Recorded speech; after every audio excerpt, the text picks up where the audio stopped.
Young talent, draft capital, and upcoming cap space. All the ingredients of a successful rebuild. The Houston Rockets are on the rise, and don't let it fly under your radar. They've pivoted gracefully after the James Harden era, moving into the inevitable youth movement. With a mix of athleticism, shooting, shot creating, passing, and some defense, the Rockets look to get back into that contender realm.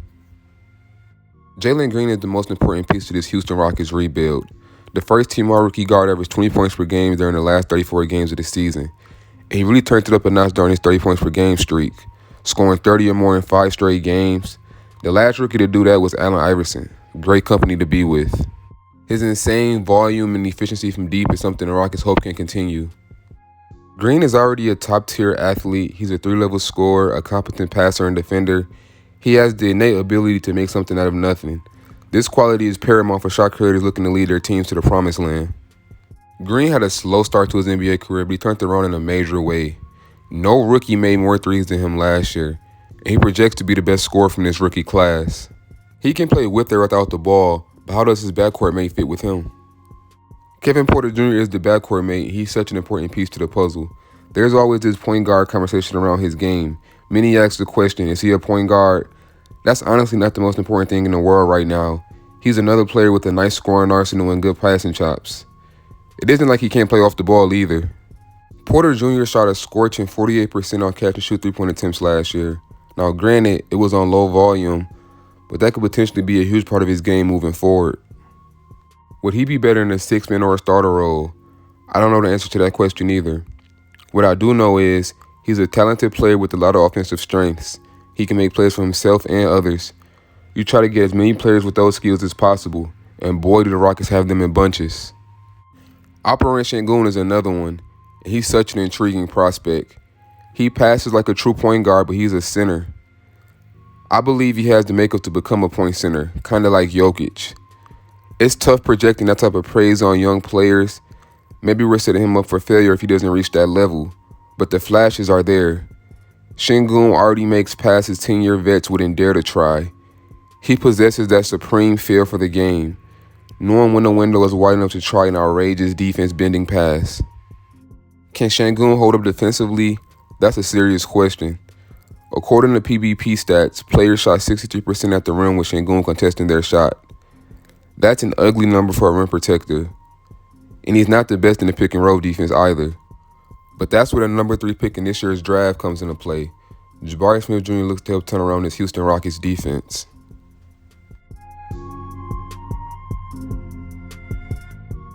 Smith Jr. was drafted to space the floor and bring defensive intensity to the 29th ranked defense. He can guard multiple positions and should be able to help clean up mistakes from his teammates. He held claim to a 3.8 block percentage and 2.1 steals percentage in his lone season at Auburn. Steals and blocks are not the only indicators of good defense, but college players with these stock numbers usually help defenses in the NBA. On the offensive side of the ball, a 6'10" sharpshooting floor spacer is extremely valuable.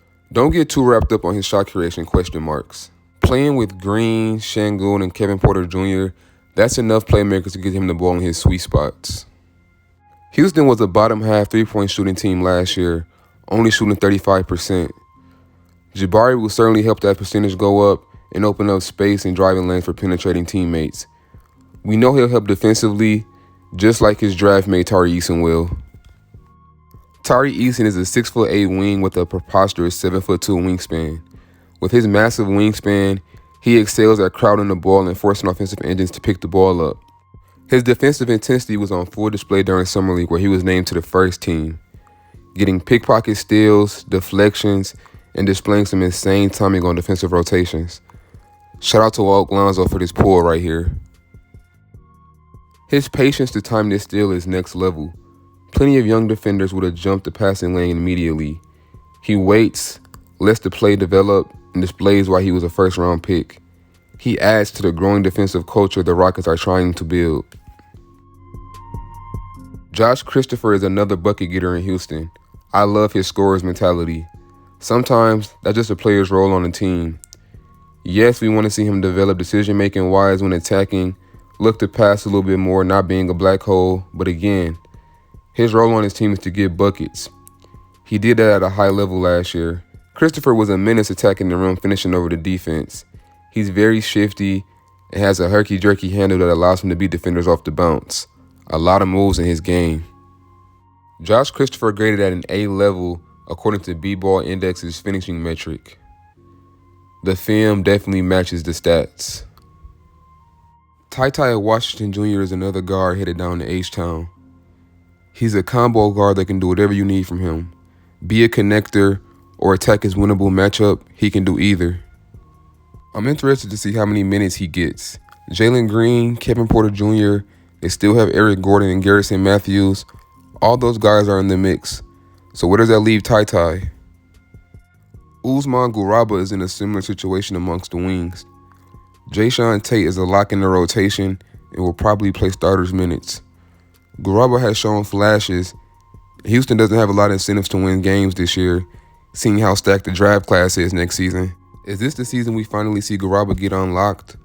Or will the 2021 first-round pick get most of his run in the G League again? Last but certainly not least, the high-flying knockdown corner shooting Kenyon Martin Jr. With his insane hops and high motor, Martin Jr. will find a way in this league. It's just a matter of when and where. The Atlantic reported that Martin Jr. requested a trade earlier in the offseason. With the new wing additions and big additions, where does that leave Martin Jr. to fall in the rotation? Probably a question he pondered a lot during the draft. He shot 40% from three-point range during the last 22 games of the season on low volume. The three-point shot is his swing skill offensively. If he gets that part of his game consistent, he'll always find a job in the NBA. With Houston expected to have over $60 million in cap space next offseason, they are positioned to be threats in a deep free agency class. A class with the likes of Chris Middleton, Kyrie Irving, Andrew Wiggins, and more. Houston is a great city to live in, and they've shown they can attract free agents in the past. With a deep young core and a lot of money, and more than enough draft capital, the Rockets can turn the ship around faster than you think.